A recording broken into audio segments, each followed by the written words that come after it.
Hello, everyone, and thank you very much for joining us on this Saturday Nothing Cast, where we are talking about Philip K. Dick. Yes, Philip K. Dick. And as you can tell by the title card and the wonderful Red Menace picture we have, we're also talking about commies. Yes. No good, rotten, stinking commies. Now, I guess a lot of people don't realize that Philip K. Dick is quite a decisive character in sci fi. Mm-hmm. He seems to have led quite the double life as well, and wasn't entirely honest about people about who and what he was. Interestingly, while commies back then and even now continued to try to claim Philip K. Dick as one of their own, if they just actually paid attention to all those books they were praising, they would have noticed something. Not nearly every, a lot of his heroes, a ridiculously high number of his heroes were in jobs fighting communists. Mm-hmm. And it was portrayed as heroic. And there is some claim that, well, what about his hatred for Richard Nixon? He was very anti American. No, actually, he was anti Nixon. And the reason why is Nixon had done a lot of talking with trying to lower tensions and become more peaceful with Russia, and had gone to China and worked out deals. Dick was convinced that Nixon was being too soft on the commies. Wow. And was convinced that Nixon was playing hard ass here so that he could slowly turn us commie. And it was all a ruse. Really? That's an extremely right wing Yeah. take. Mm-hmm. I think it's far more complicated than that. But yeah, so it wasn't that, he was not anti American. He was anti-Nixon. Yes. Second, I've been really annoyed because in doing research for what I'm currently writing, I keep coming across more and more readers' lists and articles trying to list Philip K. Dick as a Marxist sci-fi writer. Bull fucking shit. That is so far from the truth. And at least one commie noticed, but we'll get to that. Before that, I'd like to talk a little bit about his book, A Scanner Darkly, which is by far my favorite by It's him. mine. I honestly believe that androids dream of electric sheep gets way too much attention. Oh, that's only because of the movie. I mean, it's a good book. It's enjoyable, but no, I couldn't finish it. it's not his best by a long shot. Scanner Darkly is probably by far his best. It's the only book that I've read in sci-fi that I can truly say went from being hilariously funny to believable everyday life to paranoid to terrifying to depressing to It runs yeah, the gamut. and it is very obviously autobiographical, and he Very says much so. so, and he even dedicates the book to all the people that died due to being involved in the hippie subculture Mm-hmm. and drugs, and flat out said we didn't know what we were doing. We were a bunch of stupid kids playing in the street, only being surprised only when we got hit by a car. Mm-hmm. So let's read the description of A Scanner Darkly first, Kat, Okay. for our audience. Can you do Certainly. this? Yes. Dick's A Scanner Darkly is a semi-autobiographical novel of drug addiction set in a future American dystopia. It's about a descent into the deep fears of intellectual, political, and social decline. A fascinating portrait of 70s Californian counterculture. Bob Actor is a junkie and a drug dealer, both using and selling the mind-altering substance D. Fred is a law enforcement agent tasked with bringing Bob down. It sounds like a standard case. The only problem is that Bob and Fred are the same person. Substance D doesn't just alter the mind, it splits it in two, and neither side knows what the other is doing or that it even exists. Now, both sides are growing increasingly paranoid as Bob tries to evade Fred, while Fred tries to evade his suspicious bosses. In this dystopian future, friends can become enemies, good trips can turn terrifying, and cops and criminals are two sides of the same coin. Caustically funny and somberingly contemplative, Dix fashions a novel that is as unnerving as it is enthralling. And what I mean by it was very, very influential and very autobiographical is that the story is set in a house in what was it? It was Orange County In Orange somewhere. County, in kind of a shitty part of Orange County. Mm-hmm. And it was 5 guys who were doing substance D, they're druggies and living the bohemian life or the druggy life in this house. Mm-hmm. And a lot of the story at first just kind of reads like, typical, well, I would call it gutter punk stuff. This kind of kids who'd been thrown aside living their life. Yeah. And a lot of it is hilariously funny. Mm-hmm. Just the weird, quirky shenanigans that they get up to. Well, remember, it opens with this story that is obviously real about a guy who had done so much of substance D, was convinced the house was full of glowing bugs. Yes, and he would capture them and put them into jars every night. But then, because no one would believe him. But when he would go to, get the jars so that he could show people, they were empty. Yeah. And it's like, and he was convinced they were either escaping or that somebody was breaking into his house and setting the bugs loose. And then he was convinced they were all over his body, and he couldn't understand why nobody else saw them. Yeah. Well, wasn't he like habitually washing constantly? Yes, he was. But as the plot goes on, you've got Bob Arctor, the druggie, who is very much a stand-in for Dick. Mm-hmm. In fact, I would say 3 characters in the book kind of are different sides of who Philip K. Dick are. I agree. There's Barris the smartass, who's the know-it-all, Mm-hmm. and always kind of lecturing to the youngins about what's really going on. Barris is also always trying out new and interesting inventions. Right. Because he read that he could do it someplace. Right. And then there's Fred, who's the cop. And he's undercover. And Fred and Bob are the same person, but they don't know it. Mm-hmm. And it was a great metaphor for who Dick was and what he had to go through and what he experienced. And as the story progresses, you find out that Substance D, which is this little red pill, and what do they call it? Substance. Well, Substance D is D for death.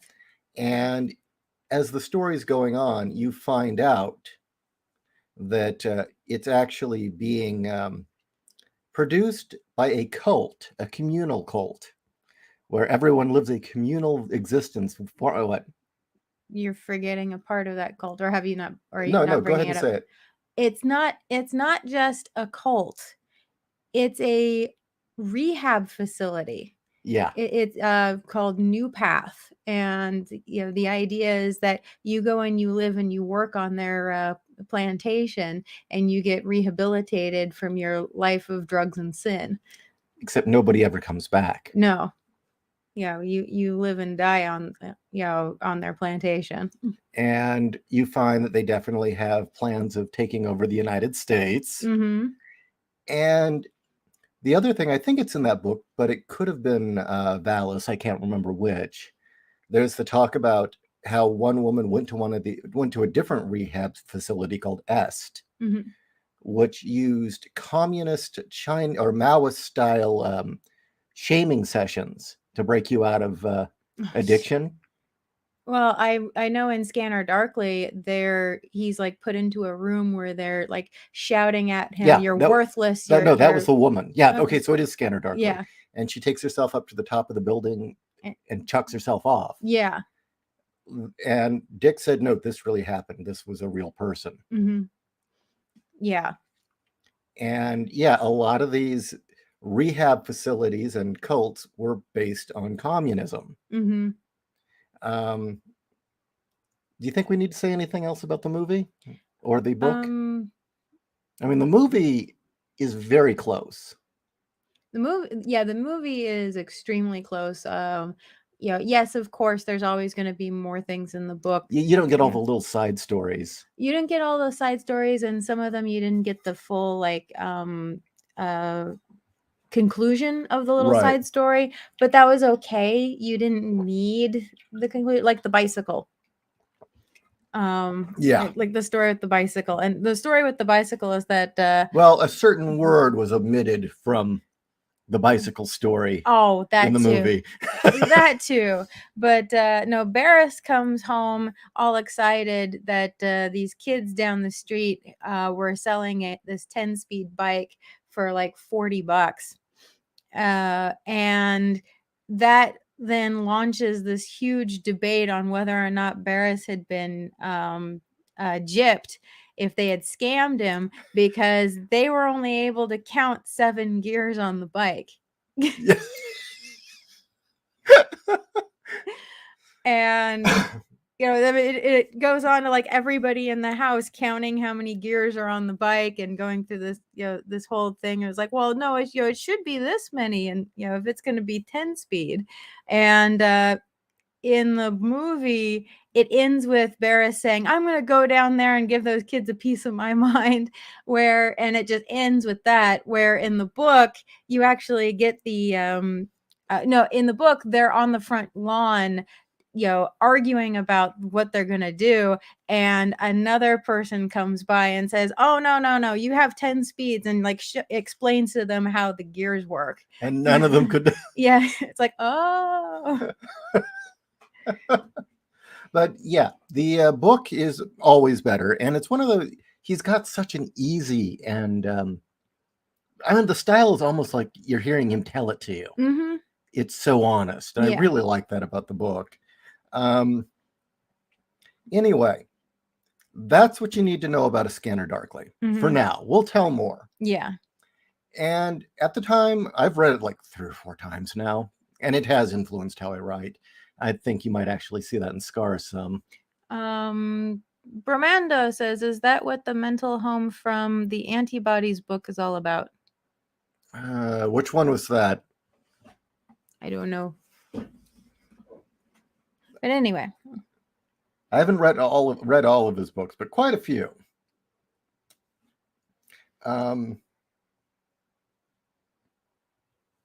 Yeah, it did cut out a bunch of stuff at the end, Greg. Or George, sorry. But anyway, now that we've gone through that, and we'll talk more about Scanner Darkly later. There is one Marxist named J.Ishiro, I don't think that's a real name, who did try to tell his fellow comrades, "Oh, wait a minute, Dick wasn't one of us." Do you care to start reading the article? We'll interject quite a bit. Okay, this article is entitled "Marxist Literary Critics Are Following Me: How Philip K. Dick Betrayed His Academic Admirers to the FBI." When the novelist Philip K. Dick died in 1982, the influential literary theorist Frederick Jameson eulogized him as the Shakespeare of science fiction. At the time of his encomium, I've never seen that word before. He's trying to be Okay. intellectual and I'm going to pretend like I pronounced it correctly. Dick was hardly famous. The author of more than 50 books, he had an enthusiastic following among science fiction fans, but he was rarely read by anyone else. Academic critics lauded him as a postmodernist visionary, a canny prophet of virtual reality, corporate espionage, and the schizoid nature of identity in a digitized world. Indeed, beginning in the last years of his life and continuing to the present, these critics have played a key role in the canonizing of Philip K. Dick. But did Dick return the favor? Not exactly. Not exactly. Okay, I need you to scroll. There we go. To their considerable anguish, Dick's academic champions had to contend with the revelation that their hero wrote letters to the FBI denouncing them. Dick claimed that Jameson and other literary theorists were agents of the KGB conspiracy to take over the American science fiction. In his fiction, Dick had a genius for turning reality upside down and inside out, writing novels in which time runs backwards or the Nazis win World War II. Yet the celebrated reality breakdowns of Dick's novels seem normality itself compared with the bizarre, unsettling missives he sent to the authorities in Washington, D.C. The laureate of radical postmodernism was, it turns out, a stool pigeon. Oh, do we need to scroll? Yeah, I need to scroll. Okay. Given Dick's counterculture themes and politics, his work naturally attracted leftists such as Jameson, Peter Fitting of the University of Toronto, and Richard Pinhas, a French critic who went on to form a punk band. I'm sorry. Why would you put that in there? I have no idea. Esteban, I'm going to slaughter this name. Esteban Cesare Rane Jr., a professor of English at DePauw University, notes that many readers in the late 1960s and 70s thought Dick was expressing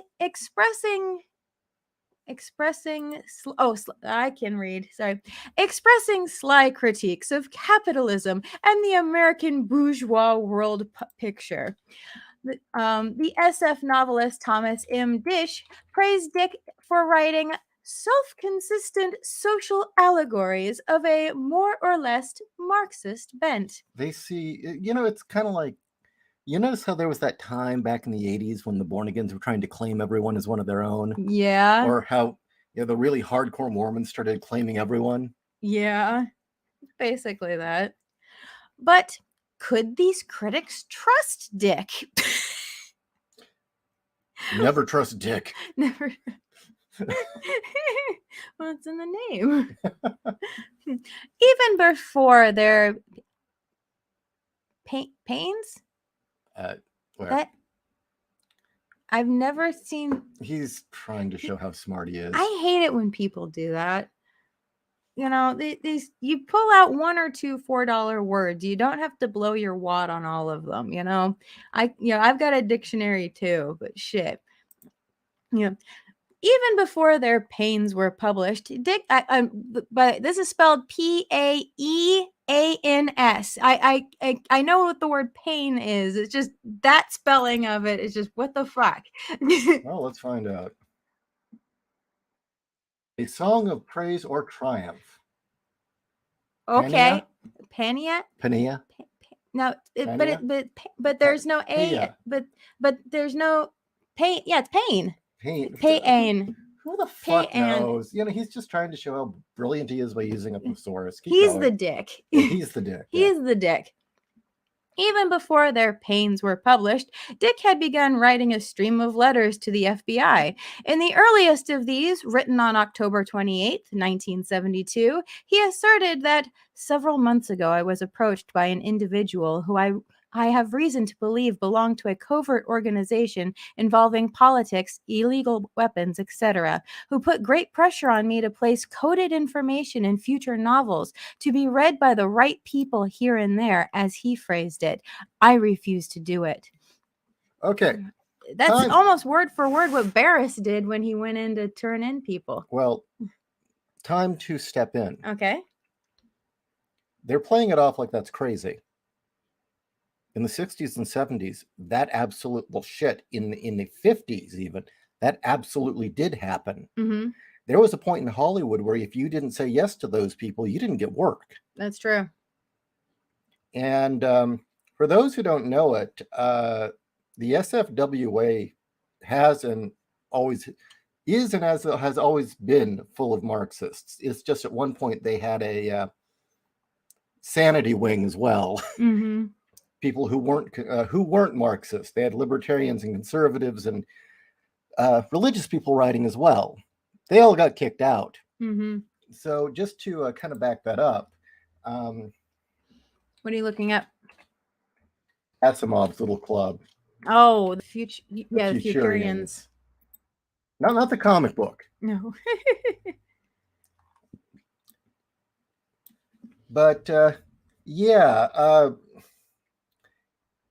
it seemed like it was primarily a clutch of people from Manhattan, essentially all in this club. One guy's name is Damon Knight. Yeah, he's well known.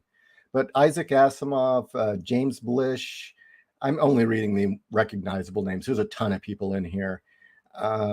Jack Gillespie, Virginia Kidd, Damon Knight, Cyril Kornbluth, unfortunately, Mary Byers, David Kyle, Herman Leventman, Judith Merrill, Frederick Pohl, and Jack Rubison, and Donald A. Woolham.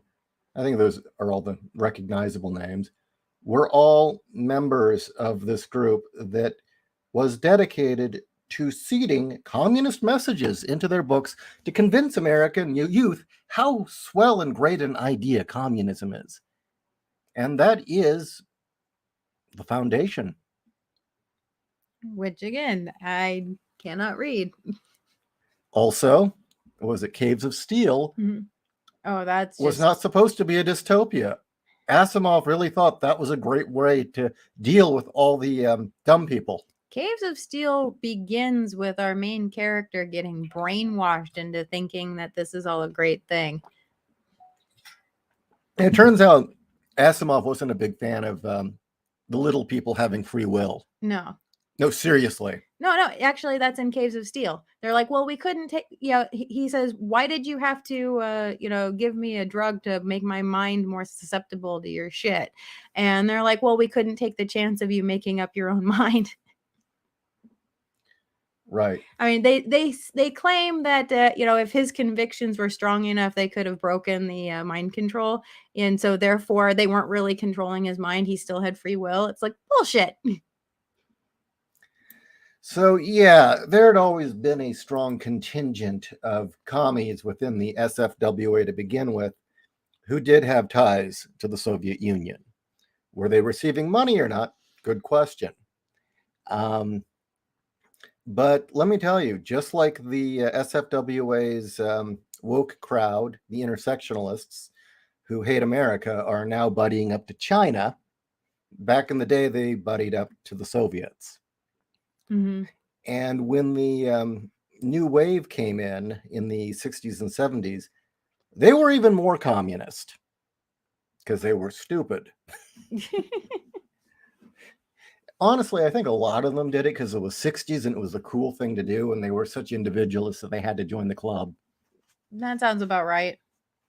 But there were true believers like Dish. But anyway, so that the whole thing trying to make it sound like it's crazy that sci-fi writers were being approached by the KGB to seed messages is not crazy at all.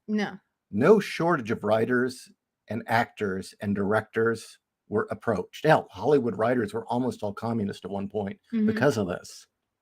And a few have come out and admitted it, and that's why Ilya Kazan is actually a hero, even though everyone hates him for turning in the Reds. But frankly, if you're being paid by the KGB to seed anti-American messages, you are a foreign agitator. Yeah. You are working for the enemy. No, that is not free speech. No.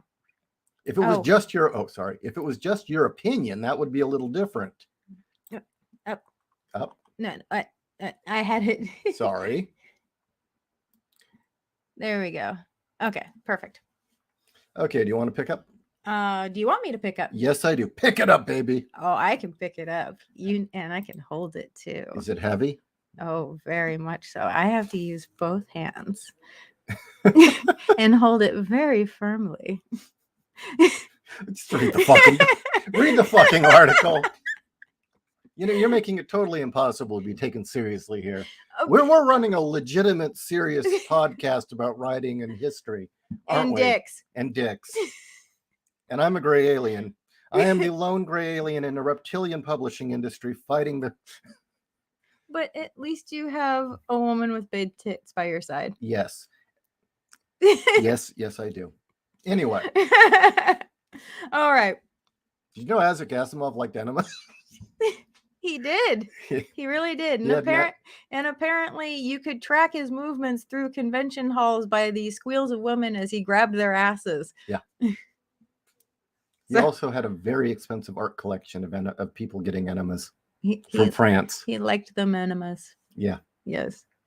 Yeah. Well, when you're so full of shit, your ass has to be that squeaky clean. You're not even acknowledging. No, I'm not. Learns a Sleestack. A friend of mine says Philip K. Dick started out on the left in the late 50s and early 60s, but became more paranoid and more or less right-wing to the late 60s. That depends on what you consider left back in, the 50s. Mm-hmm.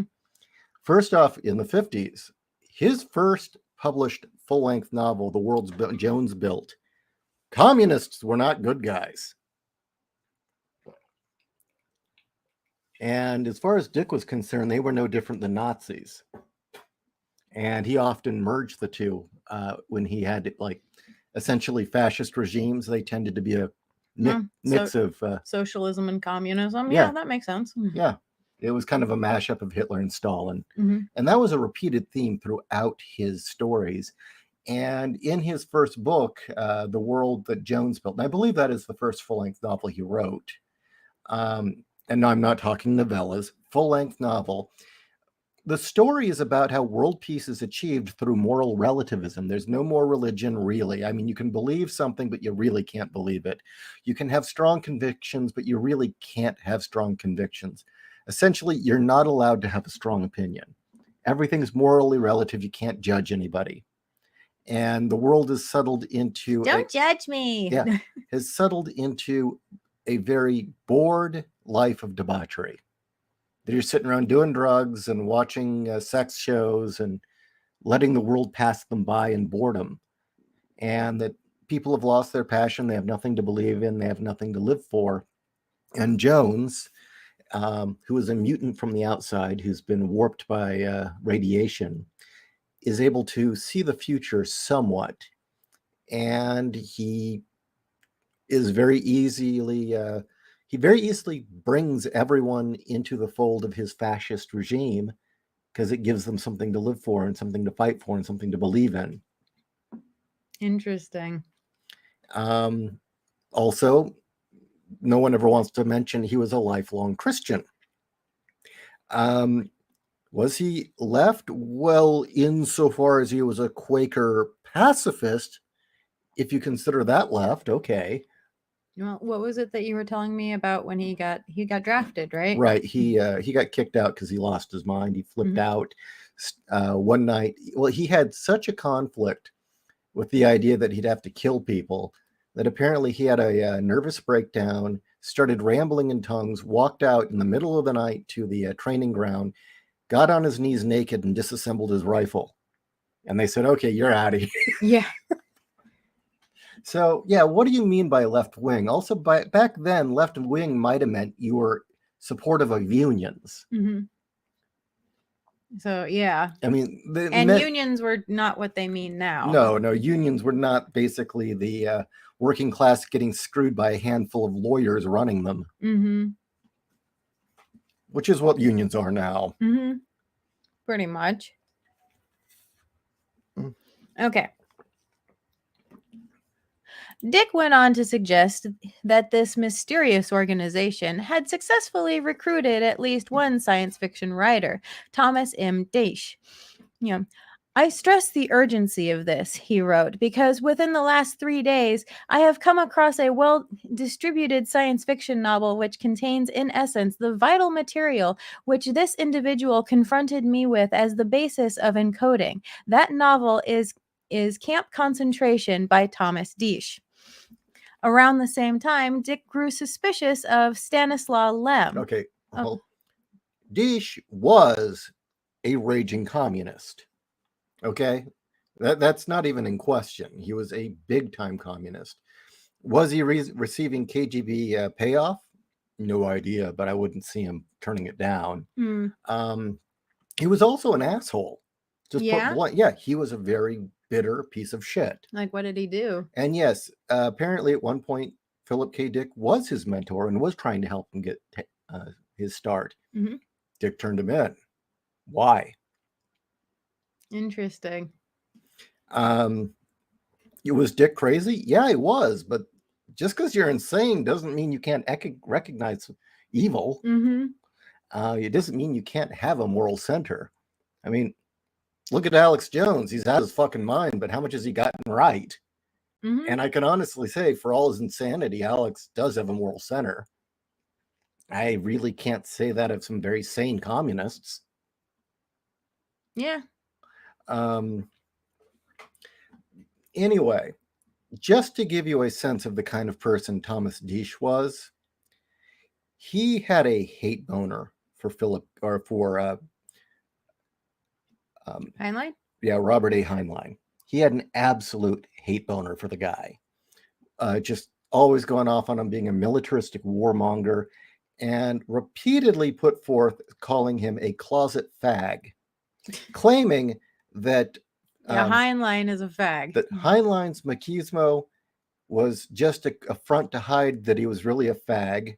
I'm quoting. Yeah. He used the word closeted fag. Jesus. He also claimed that Starship Troopers was essentially that the mobile infantry were no different than swaggering leather boys in a masturbatory fag fantasy. And he said this multiple times at speeches and at... I think he's projecting. Breaking news.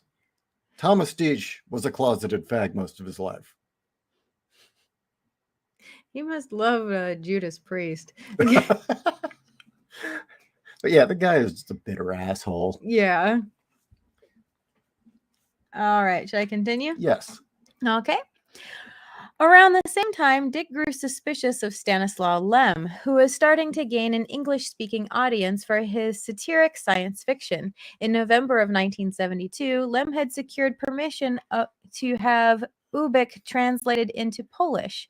Because of Cold War currency restrictions, Dick was unable to collect royalties from this translation. He blamed Lem for the situation, accusing the Polish novelist of embezzlement. Well, that's one way of looking at it. Or maybe he really did get embezzled. In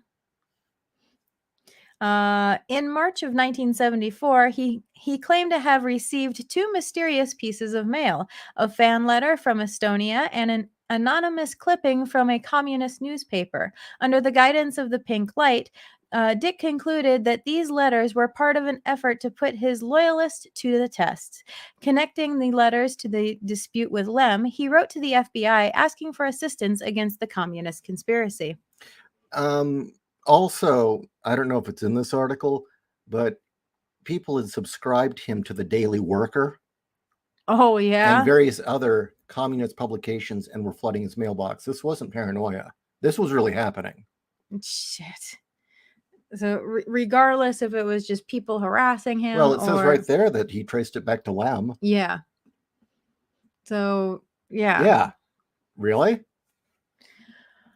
On May 1st of 1974, Dick got a phone call from Peter Fitting, who had written an article slated to run in the special Philip K. Dick issue of Science Fiction Studies. Fitting, who was spending a sabbatical year in San Francisco, wanted to visit Dick and bring along Jameson, Richard Pinhas, and Pinhas's wife, Agneta? Yeah. Agneta. Writing to the FBI after this phone call, Dick connected the Fitting group with Lem and the flurry of weird mail of a Soviet type. He believed that this proposed visit was a prelude to a kidnapping plot. The Fitting, quote... Okay, that's paranoia. Yeah. Quote, the Fitting group, including most especially the foreign national Pinhas, was whom I am most greatly afraid, in case he is not French, but from behind the Iron Curtain. In fact, maybe a Soviet police agent who wants to talk to me directly, or is from Poland anyhow, representing Lem. Now, as you can see, he's growing more paranoid. Mm-hmm. Just scrolling. Okay. Again, writing to the FBI, he provided a surprisingly genial picture of the visit. You will be glad to know that in fierce debate, we routed the Peter Fitting group, which consisted of 4 people from 4 different countries. Their purpose in coming to see me was to get an endorsement from me, recorded on tape, of a Marxist interpretation of my writings. With them, besides a lot of good liquor and a pretty girl, they brought at least 3 complex Marxist philosophical theses on my novels, one of which they translated from the French aloud onto tape for me to agree with. I told them this French doctoral thesis was entirely wrong. We had then a 1 hour furious polemical Yeah. debate in 3 languages, plus assorted Greek and Latin technical terms, after which they accused my tastes of being in favor of God as well as right-wing fascist propaganda, Sound familiar? and then departed, leaving their liquor behind. They did take the girl with them, though. So, again, the guy writing this is trying to make it sound like it's crazy. No, that is exactly how the KGB operated. Mm-hmm. And that is the kind of thing they did to Hollywood actors. What they wanted to do was get them on tape agreeing with Communist Manifesto shit. Mm-hmm. Furthermore, I'll go further and just state the critics involved made a career out of taking writings from people who weren't communist, interpreting them as communist, and trying to see they're really communist. Mm-hmm. In fact, the dude Fitting still does that, and so does Jameson. Jesus. Jameson has spent his life trying to convince everyone that Chandler, yeah, that's right, Raymond Chandler, was somehow really Marxian, although he said he No. was politically. No. No, he was not a communist. No. And you just have to read his books to see that. Oh, yeah. Fearful of arousing suspicion among his imagined enemies, not imagined, dumbass. Dick strove to please them even as he denounced them to the FBI and degenerated what he called their weird Marxist talk. Let me scroll a little bit more because I'd say the way Marxists talk are weird. It's this bizarre code of buzzwords and labels that they've cooked up to describe things. all the weird gender politics shit. Yeah, what the fuck is bigender? I'm non-binary. Yeah, what is a bigender really? What does that fucking mean? Yeah, here are my pronouns. Yeah. It's always this weird terminology that keeps changing so that you have no footing and nothing means anything. Mm-hmm. Yeah, what's a woman to a Marxist really? Can you tell me? They can't. I'm sorry, you said what is a woman, and I immediately just had Dracula from Castlevania. What is a man? Sorry. Like, what is a man? Anyway. Okay, let's go a step further. I want you to read that. Okay, Retneck. Friends of mine who left Antifa have closed their social media platforms, stating that Antifa hunts defectors. Yes, they do, and so do the commies. Mm-hmm. So did the KGB. They also hated people that, if you didn't join their club, they tried to do everything they could to kick you out of your field. Mm-hmm. Sound familiar? Yes. Yeah, that happened in Hollywood. A bunch of people got kicked out because they wouldn't join the party. Happened in Sci-Fi. And they're doing it again. Nothing has fucking changed. They've changed the labels. Now it's intersectionality and woke rather than communism and Marxism and socialism. Mm-hmm. So, and now what is it? It's LGBTQRSD instead of feminism. Yeah. And it's constant purges. It's constant finding a new victim. Well, basically, all the isms go together. And yeah, the honey trap of, okay, we've written these things. Now let's record them agreeing, and then we'll be able to print this around the world saying Dick agrees with this. Mm-hmm. Is what they were trying to do. That is a typical KGB trap. And he didn't fall for it. No. Another thing. Sorry, guys, you should have brought the good vodka. Joke. Another one of these critics in the circle was H. Bruce Franklin, who I've mentioned before, works for the LA Times still, teaches at Rutgers still, is a founding member of the Revolutionary Communist Party, a group that flat out said they wanted to destroy all vestiges of America, not just in this country, but around the world, completely rid the world of America and build a communist state here. They did Jeez. endorse violence. Franklin actually even led a more radical subgroup of the organization. Jeez. And finally, the Revolutionary Communist Party is the roots of Antifa. Nothing ever changes. It's the same trick. It's the same assholes. So no. You know what? Yeah, I'll be upfront. Any of you guys out there, if I was spending my time helping you out, mentoring you, trying to get you published, and I found out you were a member of Antifa, yeah, I'd report you too, you asshole. Seriously. Wow. No, if you're out there, smashing windows in and burning buildings, yeah, I'll report you. No, I'm with you. That's fucked up. I don't care. Yeah, if you're a critic who gave me a good review, fuck you. I don't care. Yeah. Actually, they shouldn't even be in the same conversation. Right. So I don't care if you gave me a good review. You're still breaking the law and being an asshole. Yeah. Anyway. In letters written in late 1974, Dick combined all of his various fears into one elaborate scheme. Lem, he imagined, was a KGB agent orchestrating a vast conspiracy that included such pawns as Jameson, Fitting, and Darko Suvin. What is involved here, he wrote, is not that these persons are Marxists per se, or even that Fitting, Rottensteiner and Suvin are foreign-based, but that all of them, without exception, represent dedicated outlets in a chain of command from Stanislaw Lem in Krakow, Poland, himself a total party functionary. For an Iron Curtain party group to gain monopoly positions of power from which they can control opinion through criticism and pedagogic essays. Thank you. Pedagogic essays is a threat to our whole field of science fiction and its free exchange of views and ideas. My God, that's downright prophetic, isn't it? Yeah. Here we are. That is fucking prophetic. That is exactly what happened. Mm-hmm. Yeah, it's a shame the FBI didn't swarm in and arrest all these bastards. Mm-hmm. In countering this communist conspiracy, Dick again feared for his life. He believed he was in danger of being kidnapped and brainwashed by Lemon Company. As it turns out, long before Dick approached the FBI, the Bureau had approached him. Let's stop. Okay. Now, keep in mind, yes, this is when he was going deeper into his schizophrenia, but what the authors of this article is leaving out is he was receiving death threats. Weird people were driving by his house and watching him, banging on his door, throwing rocks in his windows. Mm-hmm. So, yeah. So it's like, granted, yes, we'll get to that. But anyway.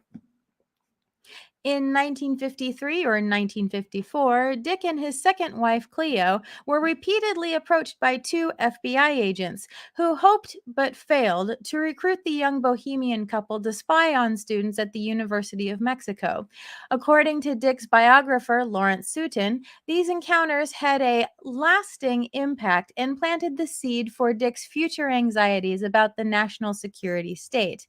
Not all of these anxieties were unjustified either. In 1958, a letter Dick wrote to a Soviet scientist was intercepted by the Central Intelligence Agency. 10 years later, Dick lent his name to an anti-war ad that ended up in the FBI file.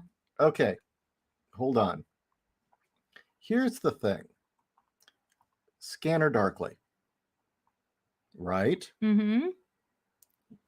Bob Barker is really Fred, who is living as a stoner, living the bohemian life among hippies, but he's also a cop trying to root out within these druggy circles and bohemian circles, agents and recruiters of the, New Life cult, mm-hmm. who are bringing people in with their little red pill death. Yes. Could it be that Dick really did say yes and was an informer? I gotta wonder. Yeah. Could it be that he really was an informer? Mm-hmm. It's definitely a possibility. So anyway. So, of all those named in Dick's letters, Deesh has perhaps been the most forgiving. In an email interview, he stresses Dick's personal agony. At this point, early and mid 1970s, Deesh notes, Dick really was freaking out on drugs. Almost the whole pharmacopoeia except heroin. The drugs didn't destroy his gift entirely, even at his nadir, but they did make it impossible for him to distinguish between self-interest and Poe's imp of the perverse. No, officer. He was on so many drugs, I couldn't possibly be the communist he said I was. No. Let's just move on. Okay. You want me to skip this part? This is where I left off. Oh, yeah, you better read that, yeah. He loved to make trouble. Witness those letters to the FBI. He'd follow the moment's inspiration, which would lead sometimes to only momentary mischief. The FBI, after all, didn't take him seriously, so far as I know. Sometimes it to an okay novel. That's forgiveness. It was mischief, seriously. Yeah, that's like, oh, it was just mischief. Oh, that bizarre CIA sting he told that was pitch perfect of what we were really doing back then that nobody knew about. No. He imagined that. He was just making trouble. Yeah. Comrade. Yeah. Comrade. This one's just an amazing quote. J.Ishiro believes that Dick, quote, felt intimidated by and vulnerable to the eggheads. So his letters to the FBI were an attempt to, quote, to protect his work from the interference of strange academics. This type of anti-academic feeling is strong in the science fiction community, claims J.Ishiro, who is the current editor of Science Fiction Studies. And indeed, Deesh speaks for many authors in the field. Oh, he was threatened by our intelligence. Yeah. Deesh speaks for many authors in the field when he writes that he disdains science fiction academics as Lucas? Lukács? I have no idea what that word is. That's not English. Okay. Lukács style continental ideologues who worship Dick. Oh, women always worship Dick. But in turgid poses and missing half the jokes. In considering Dick's ill-fated relationship with his academic admirers, Deesh writes, I worry more about academia than Dick. The work has stayed in print, it's widely read, and whether it will continue to seems relevant depending more on history than the work itself. That is, he will be worth reading so long as he seems uncannily prescient. So I cut a bunch of stuff where he was basically just ripping on what a horrible guy was and how he sold out these brave and supportive critics and right. No, they were just his colleagues and friends. In total, I believe it was Stanislav Lem, Deesh, and I think 4 or 5 critics and that musician that he reported that we know of. Supposedly there are no other files on him at the FBI or CIA. Supposedly. So let's see. Let's quickly go through here.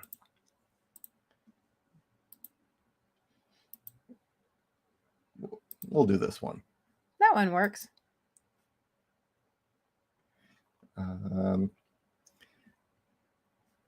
Yeah, we can get into his mental illness another time because that's fascinating too. I guess it wasn't in the article. The other thing is that he actually was being harassed and threatened by Black Panthers. I did know that. They always made fun of him for, oh, no, they're not. They don't care about you. Okay. There, you go through them. You see, find something. You find something. I don't know what to find. Interesting comments. Let's see here. Yeah, but going through that article, how much of this sounds like stuff that popped up in Scanner Darkly? All of it. Yeah, all of it. And it's kind of weird. I always thought just the druggy side was the autobiographical bit. I've really got to wonder about the double life bit now. Mm-hmm. And Substance D and the cult is very definitely communism. Well, again, it's a red pill that means death. Yeah. You know, the longer you take it, the more it whittles away at you. Yeah, I agree. Chandler's books are anti-commie, ADMW, mm-hmm. and it just thoroughly blows me away how many books and how many authors that the commies today are trying to retroactively claim support of their stupid cause. Like, no. Let's see. Eloise, KGB methods remind me of the cults that operate in Japan, South Korea, and Taiwan. Well, you know that the Eternal Light, I think it was, the Shining Light, that gassed the Tokyo subways. Yeah. Were based on Isaac Asimov's Foundation. Have you seen their animated movie? No. I need to see that. You need to see the animated movie because it basically is him doing magic butt crunches in order to lift himself off the ground, and then he immediately starts flying. Yeah. It's hilarious. But I can see it actually isn't in there, but I can see the Foundation in that video. So I thought Deesh was a Brit. Could be wrong. And Moorcock was an interesting piss and vinegar figure, wasn't he? Yeah, he was. I think he knew how to piss people off for fun and profit. Moorcock? Yeah. Yeah. His beef seemed to really help get attention. Mm-hmm. That and he liked his characters getting laid. So you know, another thing about Heinlein and Philip K. Dick is they both really, really were open about loving tits. Yes, they were. Yes, they were. You know, in yeah, Heinlein has Moon is a Harsh Mistress, and Philip K. Dick has a book all about how moons are Oh, the clans, the Elfian moons. Yes. You know, I need to reread that and do an episode on that book just because it's so misunderstood. You do need to do one. So many fucking people think it's a serious book and are just appalled by what's in it, especially these academics who are so smart, never realizing the whole thing is a comedy of errors. Mm-hmm. You know, it goes tits up, literally. Literally, yes. And there was also quite a bit of stuff about that in Radio Free Albemoth about the commies. Mm-hmm. Oh, okay. It comes up quite a bit.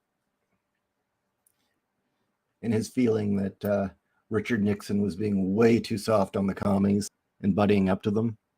It was his opinion. I mean, that's pretty right wing. Yeah, but how can you interpret that as, oh, he loves commies? He was convinced at least in his insanity, because he'd come in and out of it, that Nixon was the Antichrist. Was he? Yeah. Oh, wow. That's very interesting. But, you know, at the same time, Nixon was cracking down really hard on his community. Mm-hmm. Oh, excuse me. JW, this was probably the old style of post-war Marxist cant from Walter Benjamin and Antony Gramsci talking about material culture, ideological superstructure, and the economic basis of lit. Mm-hmm. Blah, blah, blah bullshit. Now it's all gender. Yeah. I'm curious about this statement. I think I may have gotten some tankies killed unknowingly because I make my anti-commie post public whenever I can on Facebook. Yeah, I'm curious what the story is behind that. ADMW, Razor's Hollywood Was Always Red was a true revelation for me. That was a good episode. From Razor Fist. Yeah. And it's true, it was. Actually, just reading a lot of books on the history of Hollywood, it gets put in there, how much of Hollywood was read. You know what? Yeah, that's the thing. Ilya Kazan was telling the truth. Mm-hmm. He was right. Mm-hmm. And don't give me this freedom of speech crap. If you're putting in messages given to you by an enemy foreign power and being paid for it, Yeah. or being given bribes and advancement in an organization to forward anti-American messages, that's not free speech. That's propaganda. Yeah. Actually, it just makes me think of the it makes me think of the film The Violent Years, actually. Written, not directed, but written by Ed Wood. How much he got right, but he worked and lived in Hollywood too. Yeah. You watch it and you think it's hilarious until you realize, wait a minute, this was actually happening. Yeah. And especially the woman hiring the girl thugs to go tear up a school because communists were paying for it to be done. Yeah. I mean, like, yeah, this stuff was happening. Well, come on, let's be honest. Communist interests are now paying Antifa. Yeah. That's pretty much been proven that very left-leaning figures within Europe are funding Antifa. That's not even in question. Project Veritas proved it. Mm-hmm. Nothing was done. No. John, if anything, Dick was a conservative. He was openly anti-abortion. Interesting. I believe Dick was an informer. He was very patriotic. Hey, John, can you tell me who else Heinlein gave money to help out when they were down and out other than Philip K. Dick?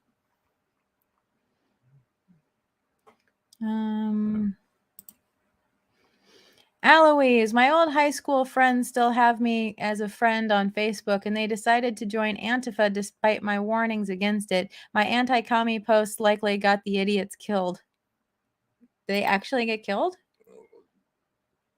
I couldn't tell you. I don't know the full story, but if they joined Antifa, they were dumb. Yeah.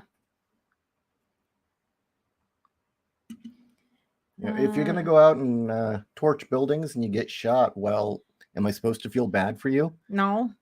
If you're going to attack people at random,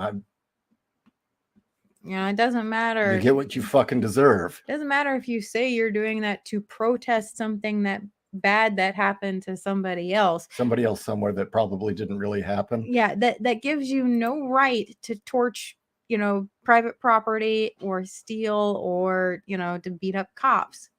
Yeah. That are nowhere near wherever it is that happened, Fuck that shit. It says ADMW, I came out as a libertarian and got her on my side of thinking. Been interesting to guess that's there we go. My mother almost became part of the Columbia M16 guerrillas in the 70s. Liberal as hell as a kid in school pipeline. Yeah, wow. She's lucky she didn't go since they were really just puppets for drug lords. Yeah. They didn't know it. But they were just puppets. Yeah. For the what is it? The cartels. I came out a libertarian and got her on my side of thinking. Been interesting times to say the least. I'm glad you were able to.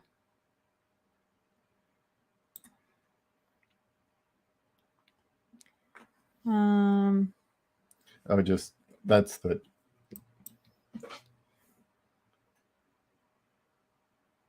Okay. John, Stanislaw Lem was a great writer and a total dick. He was given free admission to the SFWA and bitched about everyone involved except Philip K. Dick. Mark, media loves to assassinate the character of celebs who don't think like them, like how they state that Walt Disney was anti-Semitic. Have you ever noticed that anyone who's patriotic or doesn't like communism or opposes the utter destruction of society eventually gets tagged either a white supremacist or an anti-Semite. Have you ever Mhm. noticed that? Yep. Criticize what the World Economic Forum's doing. Oh, you're anti-Semite. Criticize George Soros. You're an anti-Semite. Mhm. You criticize the fact that some black woman who can't identify what a woman is being put up for Supreme Court. You're an anti-Semite. How does this work? I don't understand how Ben Shapiro is a white or an anti-Semite and white supremacist. How does he get tagged as that? I don't understand how Ben Shapiro, of all people. They just have tags that they put on people to say, we Yeah. don't like you. I mean, You know, with Milo, you had to know he was Jewish. So, okay, I guess they could make the mistake. But when the dude's wearing a yarmulke yeah. and acts like this, and just the know-it-all boy. Well, no, Shapiro. Yeah, Shapiro. Okay. He grew up in Beverly Hills. Yeah.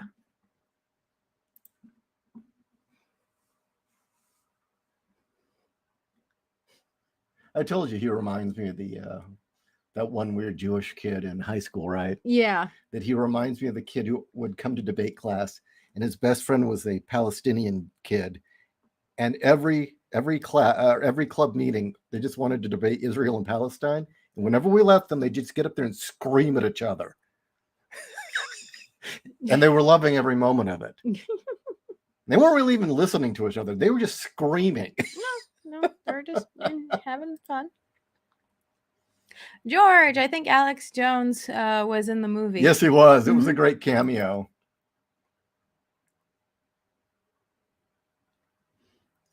Okay.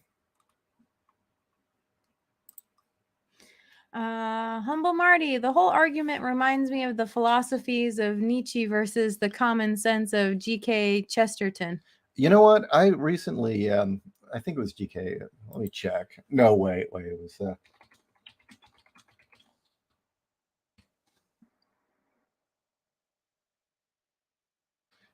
Yeah, it is. G.K. Chesterton wrote a book. I listened to a radio production of it by the Mercury Radio Theater. Mm-hmm. He did a book called The Man Who Was Thursday about exactly what we're talking about communist insurgency. Really? It is excellent. Really? It is really good. I mean, I heard an hour-long production. The book itself is 6 hours, so I want to read the book, but I mean, it was the Radio Mercury Theater. I mean, cool. Mercury Radio Theater with oh God, Unicron. I can't believe it. Orson Welles. Yeah, Orson Welles. Unicron was in it. Yeah. I was going to spare Cybertron, but I agree. Oh, you mean books or movie? I don't know. The movie Blade Runner is a work of art and just legend in itself. I can't say that, but Scanner Darkly is a very enjoyable film. It's also a very close interpretation of the book, whereas Blade Runner almost has nothing to do. Yeah, and again, I could not finish Do Androids Dream of Electric Sheep. I tried. Yeah. And it was pretty bad too because I only had like 2 hours left on the audiobook, and I was like, no, I'm tapping out. I can't do it anymore. You didn't like Buster Friendly and the Friendly Friends? No, that part was fine. It was, I don't remember what part it was I said I'm tapping out, but it really was a shame too because we finally were getting a scene with Roy Batty. I mean, like, we'd been hearing about him, but we're finally getting a good scene with Roy Batty. And I remember he started talking, and I'm like, I can't deal with this anymore. This is taking too fucking goddamn long for anything to goddamn happen.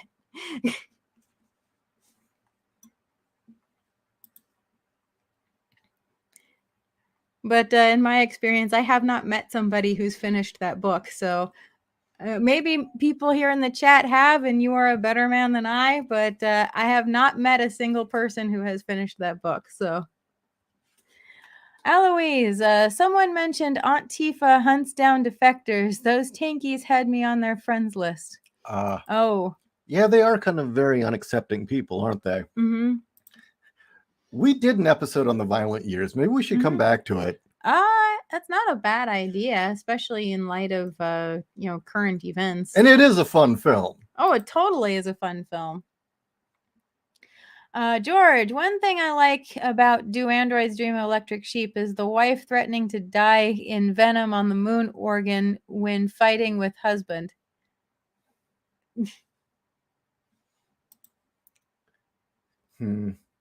Yeah, the thing that got me was if you see Blade Runner first, it kind of makes it hard to get into the book because I came to it wanting that really hard-edged noir to it because I love Chandler novels. I was expecting it to be a bit more noir. Everyone had told me it's the book and the movie are nothing alike, but I was still expecting some noir angle to it. Although reading the book so you know what the Voight-Kampff test is working, how it works, makes the film so much better. That's true. Once you understand what Voight-Kampff is doing, it's fascinating. That was the best part of the book. No, that's true. That's very true. Redneck, I could vent about how most of everyone I went to high school with came out hard commies and the teachers enabled it and go after their conservative students. Meanwhile, I had teachers who were conservative, and if they realized that you had those leanings, they endorsed it. Yeah. Really? Yeah. Ilbrock and Blumenschein. Interesting. Mm-hmm. Ilbrock especially, he was awesome. ADMW, any good books to start on Philip K. Dick? I'm seeking to break into classic sci-fi or weird science short stories. Well, God, I cut my teeth on Scanner Darkly, so that is just a great novel. Yeah, it is his best novel in my opinion. I absolutely loved it. What I would not recommend, okay? Don't start with Radio Free Albemarle, Valis, or Ubik. Okay? No. Because that's when he gets into the depth of his insanity, and you kind of have to be familiar with the writer to really, really enjoy it and get it. And it is a little weird. Minority Report was good. Well, that's a novella. Yeah. But if you want to start on easy, two good starting points would be either the novella Minority Report or the novella or novelette Second Variety, which is one of my favorites by him, which is what was the basis for the film Screamers. Yeah.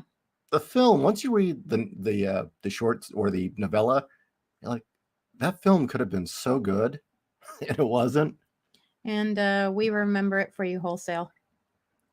Oh, that is a real short story. You said short stories. Oh, okay, yeah, that's kind of we said books. And or weird science. Yeah, We Remember It for You Wholesale is kind of a gag. Yeah, that's why it's a humor story.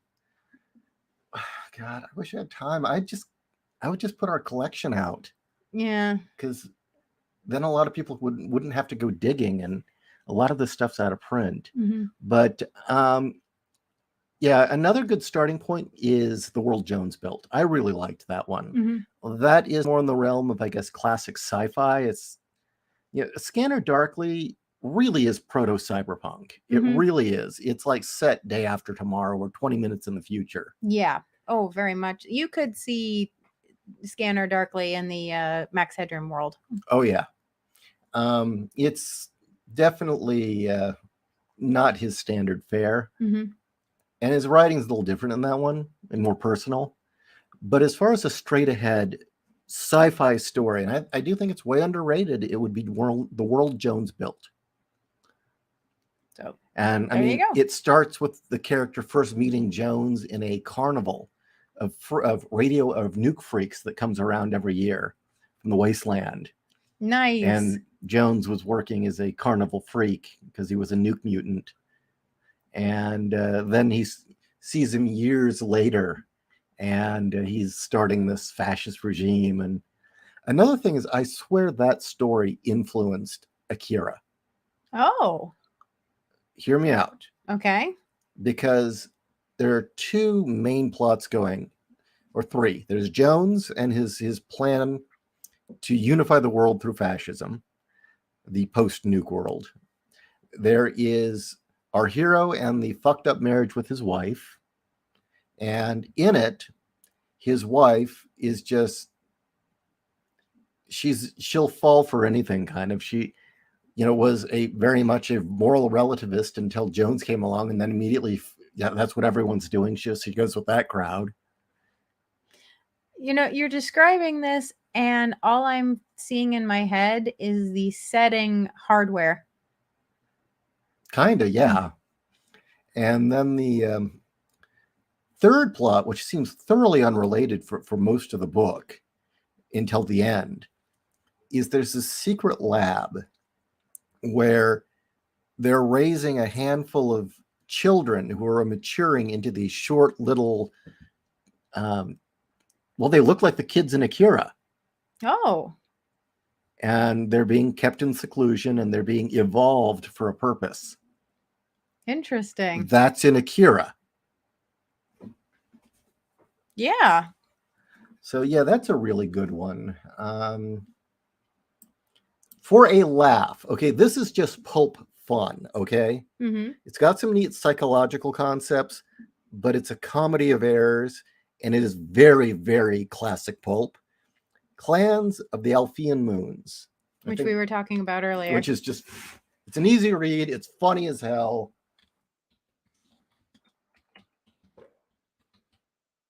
Let's see if I got the right spelling.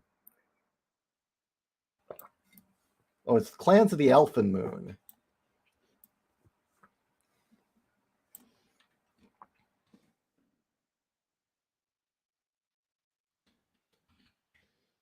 Let me post this. It's in the chat. Let's see. Do you see anything? This seems interesting. Neostar. I don't talk to a lot of people on my Facebook. Damn near 90% of my old high school friends and relatives have effectively fallen for one, if not all, of the political grifts of the last decade. The moment the day I heard Facebook had an algorithm to start arguments and make me pissed off, I canceled the account. Mm-hmm. I don't remember the last time I logged into my Facebook. It's been years. John, The Man Who Was Thursday is a great novel. Please read it, especially if you're a Philip K. Dick fan. I will. Just listening to the Mercury Radio Theater production got me interested enough. Wolf, if you don't have time to read Second Variety, there are plenty of good audio, free audio. It's a public domain story. Mm-hmm. So just punch it into YouTube. You can find people reading it. No, I'm with you, Undead Quinn. That's why I really can't watch Shapiro's show. It doesn't matter how much good he's doing or what he says is right. He gets a lot right. I don't like his neocon views. I really don't like his neocon views. But a lot of other things he's dead right on, and Daily Wire does a lot of great things. I mean, they're one of the few organizations or companies out there that has stood by their morals, mm-hmm. and they're well worth supporting. But yeah, Ben's voice, Jesus Christ. I mean, it's kind of like listening to one of the Chipmunks rant. What? Sorry, I just got the Hamster Dance song in my head. Yeah, kinda. Ironcast Knight. Do gynoids dream of electric dick? I bet they do. Big throbbing electric dick. That's a great name for a book. Had a screenshot from when they put Jim Cummings on the Conservative Watch website. They have watch lists of who's a conservative. Jesus. It's like high school mean girls and communists make lists. Have you noticed that? Uh-huh. Those are the two groups that make lists. They're also one and the same. You're going to have to expand on that. The high school mean girls grow up to be communists. You got a point.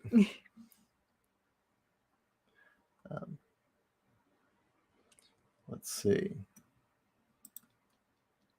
Aloise, religion and language barriers have kept most of my family isolated from the commie propaganda.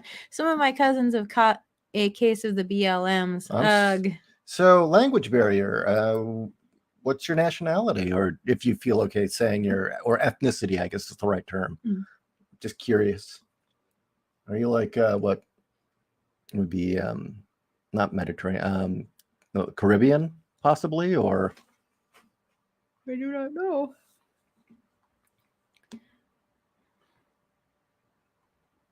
Let's see.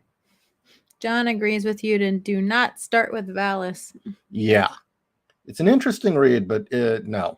You're going to read it going, what the fuck? No, it's just, it's a rant. Yeah. It's rambly. It's a stream of consciousness. You know, at that point, you can really tell, yeah, that is the writing was schizophrenic.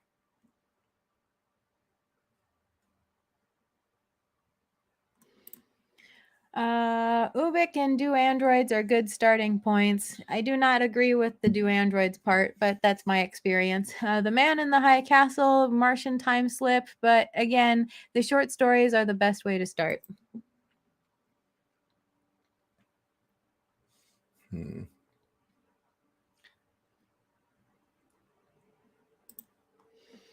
Redneck, besides all that, there are a lot of people in the industry who are conservatives but don't want to get ratted out, rather get a stable job and then come out about it.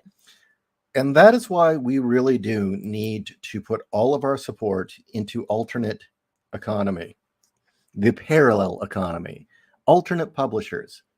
Seriously. Mm-hmm. Yeah, I may joke about Reptoid publishing, but yeah, I mean, let's just,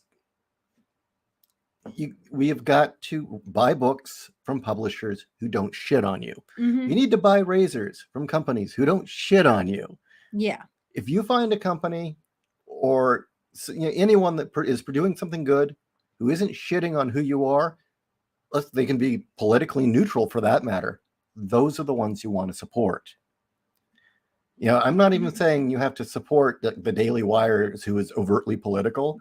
I mean, there are plenty of companies out there that need to be rewarded for being politically neutral and realize, you know, just because I sell you a toothpaste doesn't mean I have to tell you that men are toxic. Yeah. And there are a lot of good up-and-coming companies like Silver Empire. And supposedly the Daily Wire movies are decent. He has a hot sister. Yeah, I'll agree with that.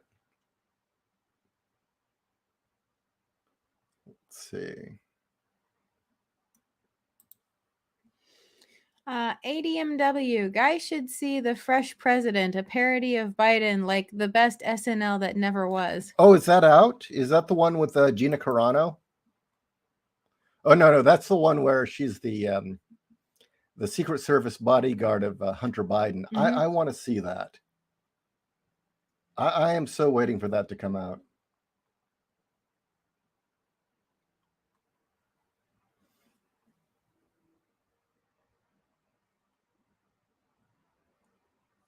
Okay.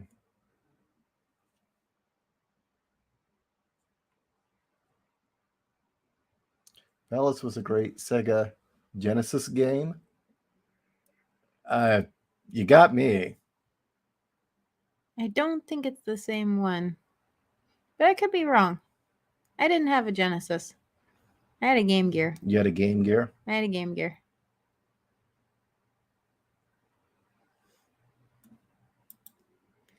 Redneck, 2 Neostar. Do you still want me to read I do. It? Okay. I have a long story of sitting through a panel for DC superhero girls. An 8-year-old boy asked there was a boy version and she just tore into the kid. Oh, fuck. That poor kid. No, I hate that panel shit. It's like, oh, we're gonna spotlight women. And it's like, well, then it's just a bunch of bitches either talking about themselves or hating on men. Mm-hmm. Damien, was Robert E. Howard the first modern writer that warned us of the reptoids in his King Kull stories? Yes, he was He was not. He was probably the first modern writer to recognize that reptoids are vile evil. Yes. Wolf, I still want to watch Run, Hide, Fight from the Daily Wire. It's getting incredible reviews. And somebody said the Daily Wire was controlled opposition. Maybe, maybe not. Regardless, if they're producing good movies that aren't shitting on you, what's the problem? Reward that, right? If they're producing razors that aren't putting money towards BLM and Antifa, where are we losing in that equation? Yeah.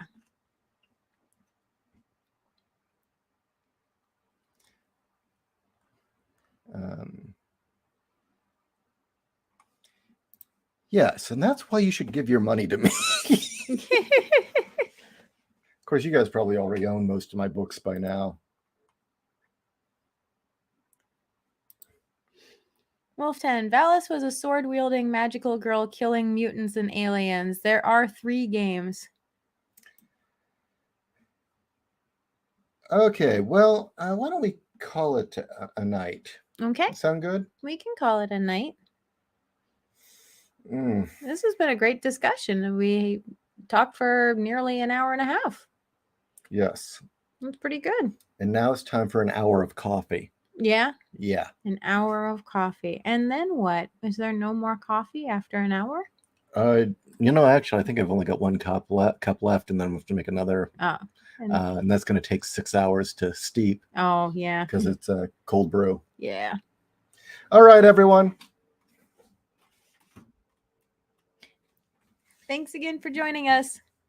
And as always, like, subscribe, buy my books, because I am the lone gray fighting back against a reptoid publishing establishment. And join the Discord that Eloise was so kind enough to build. Thank you.